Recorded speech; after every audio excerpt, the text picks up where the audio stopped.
Welcome to Talk to Brazil with Tom Rioch, the business connector to business in Brazil. Welcome to Talk to Brazil, the Business Connection, a leading Brazil business podcast talking about business in the world. I'm Tom Rioch, an American living in Brazil, known for business networking, and talking from my podcast studio in Campinas, São Paulo, Brazil. Today's guest is Jean-Yves Laguillez, talking with us from his office in Paris, France. Jean-Yves is another example of virtual networking.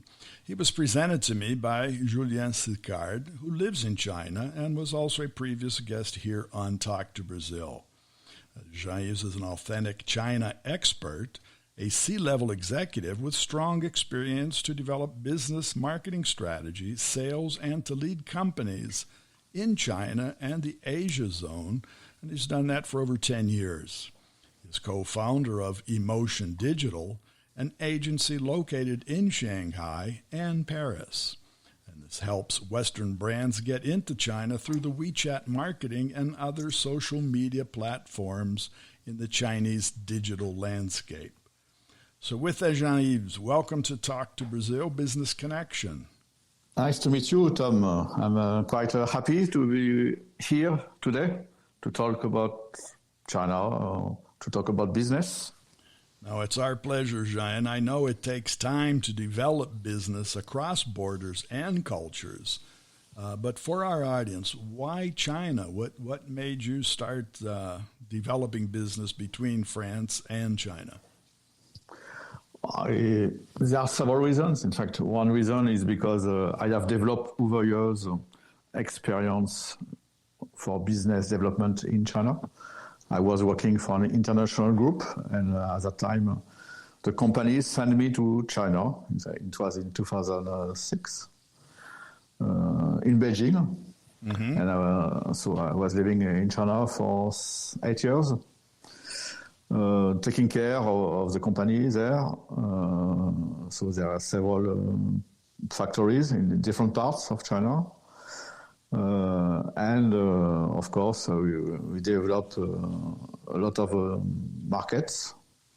It was already the beginning of a company in China. So we have developed the market from scratch, and it has been quite, I would say, quite successful. We localized our product, so it was a specialty product for construction and for industry.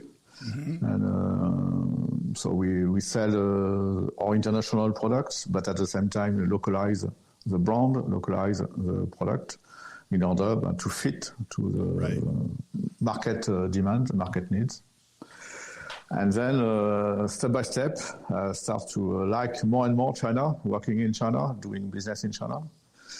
I enjoy it a lot. At that time, I start as well to help some other businesses, in fact, because with a community of foreigners, mm-hmm. Some start to ask me questions, how to do business in China, what's your advice, and so on. Right. I start like this, and when I came back to France, so it was 4 years ago now, at that time I was still working for that company in France, in another position. Then I decided, in fact, I should change. I want to do my own business. Right. I want to create my own business and to have a link with China, mm-hmm. in order to help other businesses to develop, to enter China market. Then I found last year, in fact, it was beginning of last year, my company with another Chinese. So Emotion Digital, based in Shanghai and so based in France, to help Western companies to enter China market and develop their business through digital. Well, you said when you started, you mentioned you started from scratch in China, and that's a lot of scratching, but that's really how to develop a business. You have to learn from ground up, and I think that's an experience that you've gained that literally takes time to get the experience. It's not something that you buy. It's not something that you download and you know what's happening. You really have to be there, boots on the ground to learn. Yes, at that time, part of the business was already existing, in fact, but another part we developed from scratch, because it was one business of the company in other countries, but not yet in China. Right. And we believe that there was potentially a good market in future in China. So I started with a local team, with a Chinese team, to develop this market, to define the product range, define the brand, define everything. Learning by doing as well. In fact, in China, you need to have quite a practical approach, because Chinese people are quite practical. Right. Well, they're practical, but I think they're very receptive when you're in their country, right? Yes. First, you need to build a relation. You need to know the people. You need to. It takes time to build the relations. You need to create the trust with people around you, with your business partner, with your team, and so on. Trust is very important. But after, when you build the trust, I found is I would not say easy, but just no. I think is okay. It's normal. You can do a lot of things. Trust, as you mentioned, that's important anywhere in the world. But what I found, and I think you see that it's different in China. The way you develop it is different. Do you agree? Yes, but it takes time. It takes at the beginning, people look at you, and you need to have a lot of dinners. You need to spend time. You need to do things together to create the trust. You need to bring them something, and then they will give you back. Right. It's a way to create the trust in business. Now, the personal relationship is very important. Yes, in China, without this, you cannot do business. And if you lose the trust, or you don't get the trust, you are dead.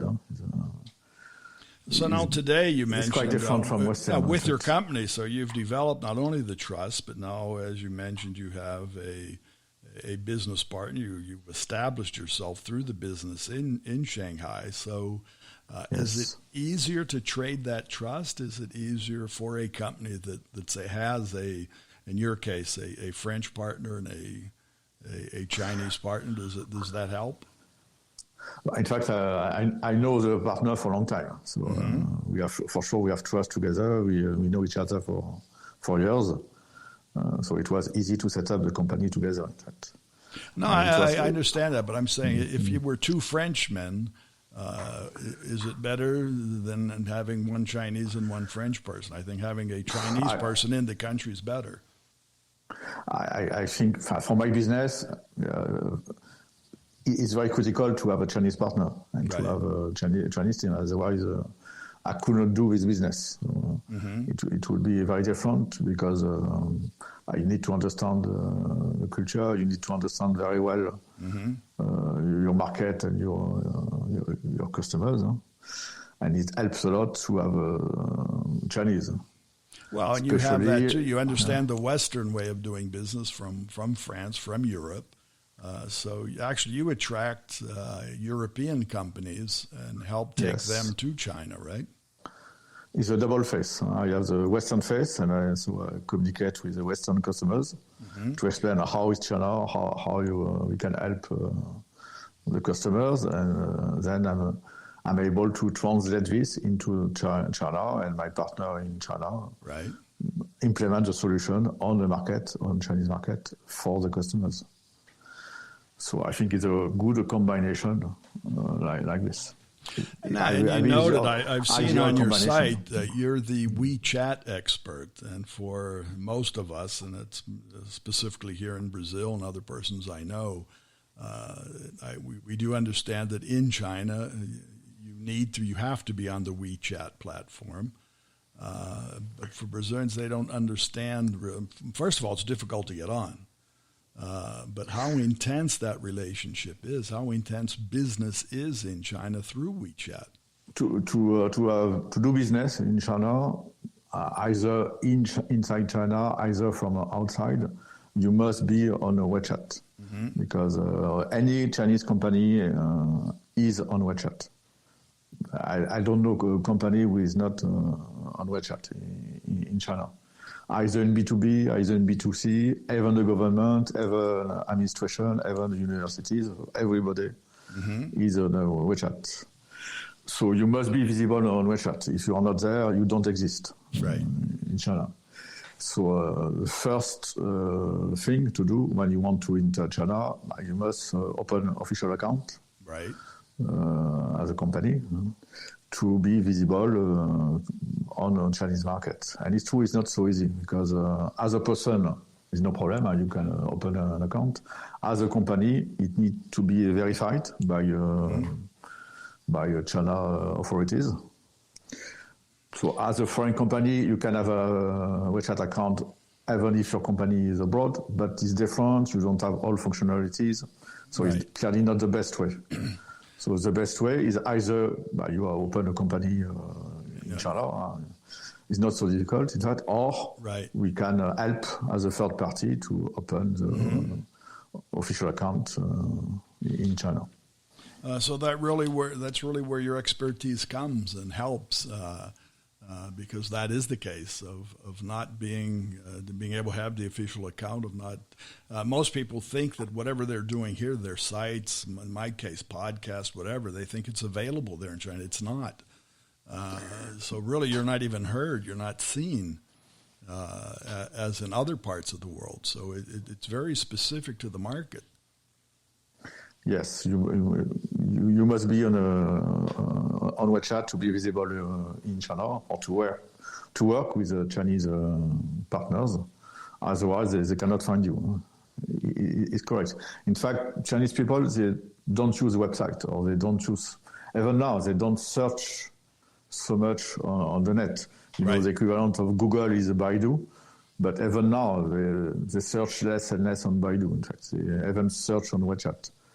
So I found that actually today before our conversation. I did check myself on Baidu because that has been the case. We think, as a person here in Brazil or the Western culture, you think, well, since you're on Google and you're well ranked on Google, then people in China will find you. That's not the case. You don't exist.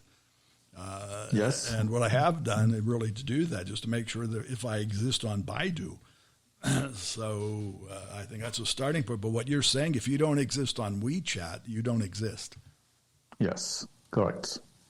It's always a starting point. So either you exist on WeChat or you have to exist through someone on WeChat.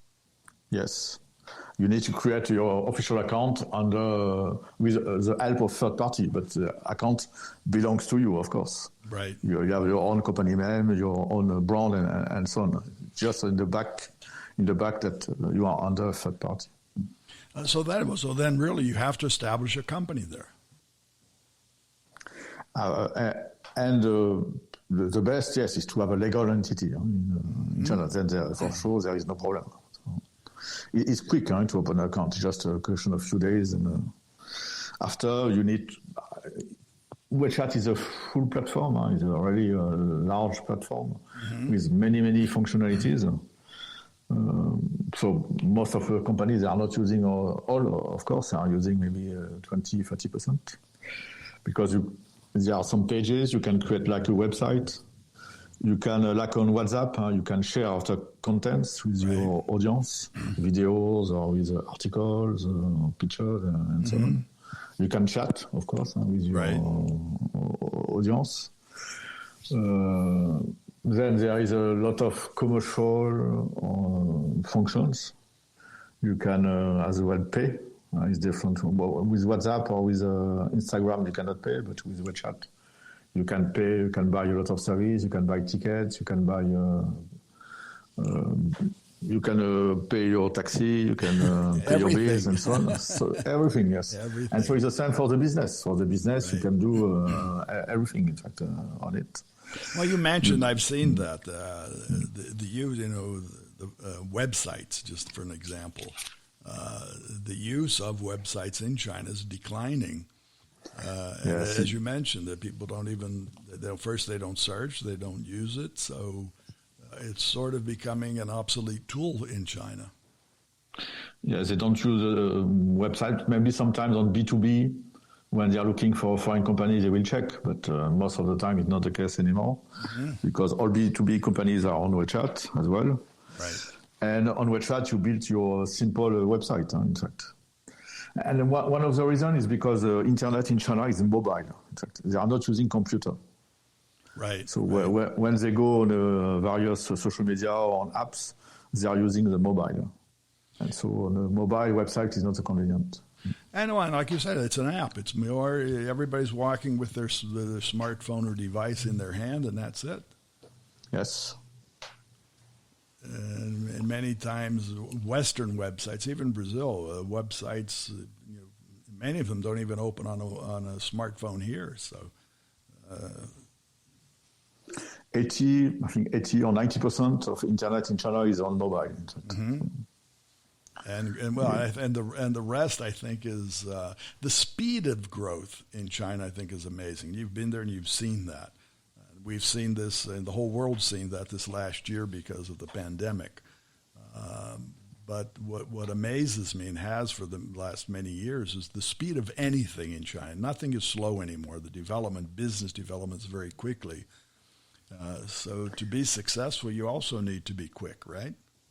Yes, usually I say to my customers that there is a question of a factor of 7, roughly 5 to 7, about the speed. So you need to be very, very quick for everything. If you are too slow, if your company is spending a long time to make studies before making decision or launching a new product, maybe it will be too late on the market. So you need really to be quick, to be practical, to start, in fact, when you want to launch a new product on the market, and then you adjust step by step. No, I agree with you, but it is. I would think then that the energy that you need is to convince your Western clients that they need to be faster, because that here in Brazil and I'm sure in Europe it's not always that case. Everything takes more time. I know. People want to think more. Yeah, especially French people, in fact. Well, I didn't want to say that, but now that you did, I can say it. The most difficult is the French, in fact. When talking with UK customers or with German customers, it's easier, in fact. But in France, yes, French is very slow. They always want something perfect, to spend a lot of time to study, and then to make decision to go or not go to China is a very long process usually in France. It's part of my difficulties, in fact, with the Western customers, to convince them that they should go to China and we can help them. Usually it's easier with some other countries. Well, you mentioned that offline. You have customers and clients, as you said, UK, you have in the States, you have other countries. So you are open beyond the French border, right? Sure, because we are on the digital, so digital, there is no borders. So, no borders anymore. Yes. I have one customer from the US. So. At this stage, I have nobody in Brazil. So. Well, Brazil, I think, is, and this is part of our conversation, Brazilians are conservative in their approach. And I'm speaking generally, but again, the use of mobile, the use of the different marketing tools, even when we're the equivalent of WhatsApp here in Brazil, many small new businesses have started up, been very agile. But major corporations have been slow, in my point of view, really to adapting to technology. They're still website-based and really have to change that mindset to start. When you're talking about becoming international or becoming global, even in Brazil, you've been here, you've seen that, we talked about that. Many Brazilian companies don't have another language on their site. It's all in Portuguese, which is good for the Brazilian market, but to handle something internationally becomes difficult. Yes, I have been in Brazil a few years ago, in Sao Paulo, and Rio, and even Campinas. Right. But I think it depends, because I can see in Sao Paulo, I think there is no problem. It's quite international. It's true that when I've been to Campinas, the person with me as to translate part of the conversation. It was more difficult to have somebody speaking English, right? Because I don't speak Portuguese. So. Mm-hmm. But sometimes I can recognize, because between Portuguese and French there is some common words or some. I can guess a little bit conversation, but for business is not enough.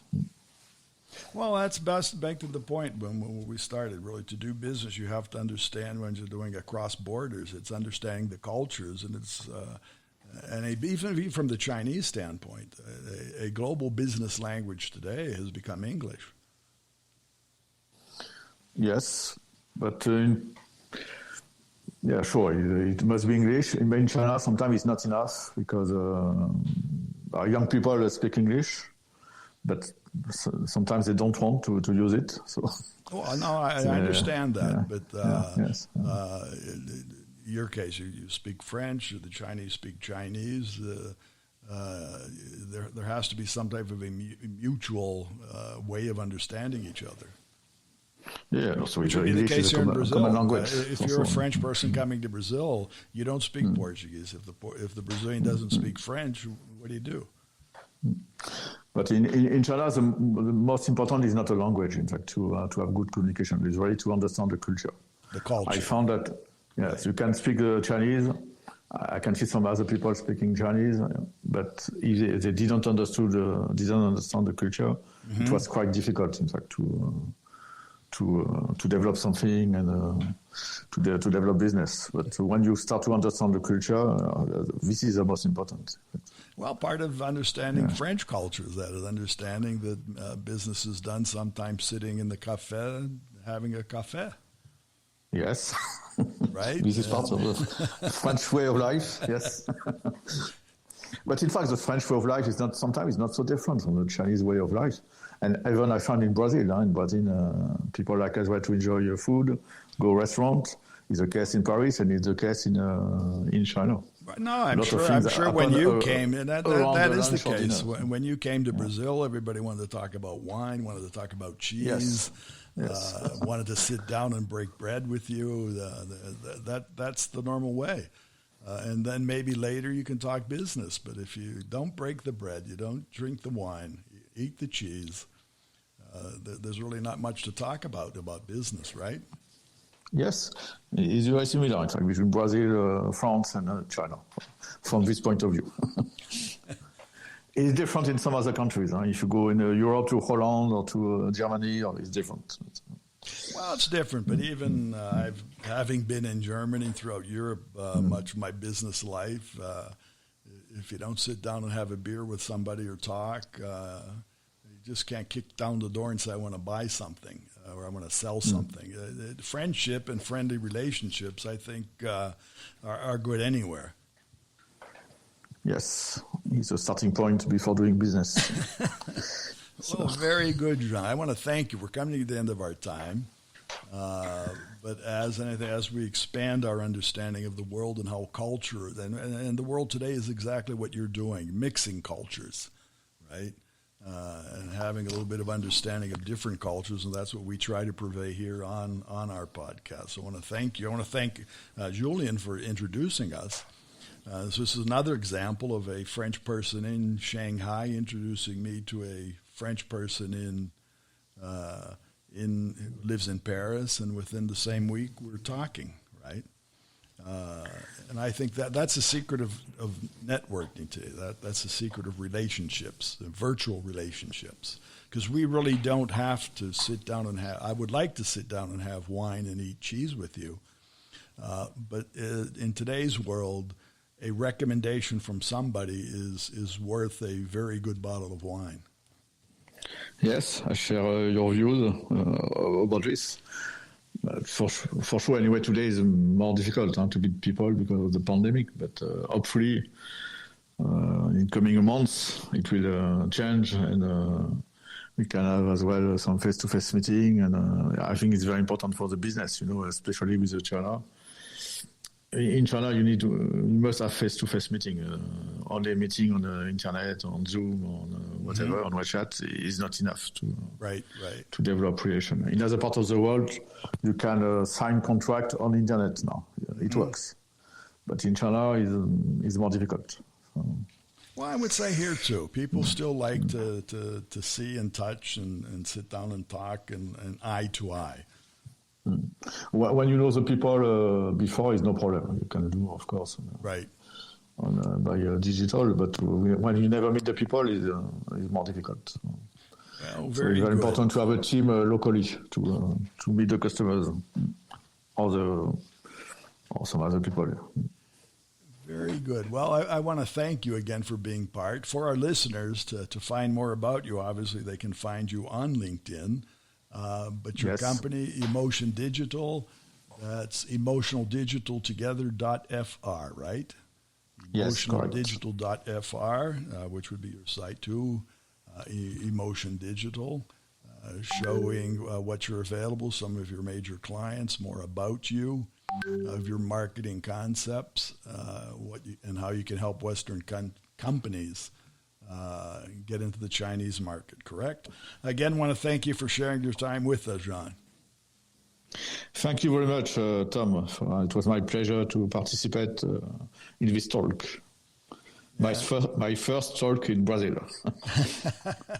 Well, and hopefully someday we'll be able to meet either here in Paris or maybe Shanghai. Who knows? Yes.